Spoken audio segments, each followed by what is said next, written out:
వారికి స్థిరత్వం ఉండదు ప్రియులారా. వారికి ఉదాహరణకి మనం ఒక చెట్టు నాటుకున్నాం అనుకోండి.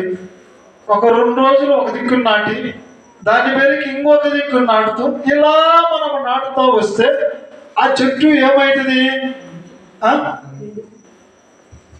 నశించిపోతాం, ఎండిపోతాం. అవునా కదా? అంటే ఇలాంటి వారి జీవితాలు కూడా అలానే ఉంటాయి.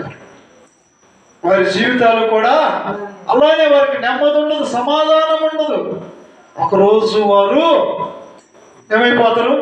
నశించిపోతారు, లోకములో కలిసిపోతారు, లోకములో కలిసి నశించిపోతారు. అందుకంటాడు ఏముండాలంట? ఏముండాలా?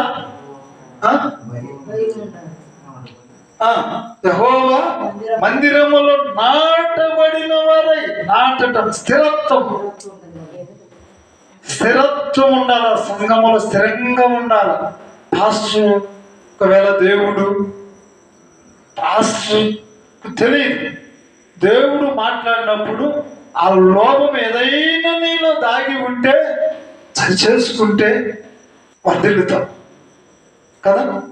లేకపోతే పాస్టర్ నన్ను దృష్టిలో పెట్టుకొని వాక్యంతో కొడుతున్నాడు, కత్తితో పొడిచినట్టుగా పొడుస్తున్నాడంటే, పొడిస్తే ఏం చేయాలా? చురుకు తగిలినప్పుడు సరి చేసుకోవాలి. సరి చేసుకుంటే వర్ధిల్లుతాం. అది నాటబడిన అనుభవం కలిగిన వారం ఉండాలి. దేవుని మందిరములో నాటబడిన వారై ఉండాలంటాడు. వారు యెహోవా మందిరం నాటబడిన వారై వారు మన దేవుని ఆవరణములో వర్ధిల్లాలంటే, అభివృద్ధి చెందాలంటే, ఆశీర్వదించబడాలంటే, దీవించబడాలంటే, ఆ దీవెనలన్నీ దేవుడు మన కోసం దాచి ఉంచిన దీవెనలు రావాలంటే ఏం కావాలా?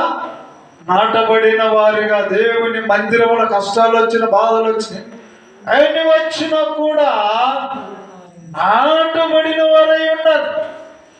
నాటబడిన అనుభవం కలిగినప్పుడే మనము వర్ధిల్లుతాం ప్రియులారా. అంతేకాకుండా చెరువు ఒక మాట చదివి నేను ముగిస్తాను. ద్వితీయోపదేశకాండం 11వ అధ్యాయము 12వ వచనం కూడా ఒకసారి చదివి సాయం చేయండి. కొండలకు లోయలు గల దేశము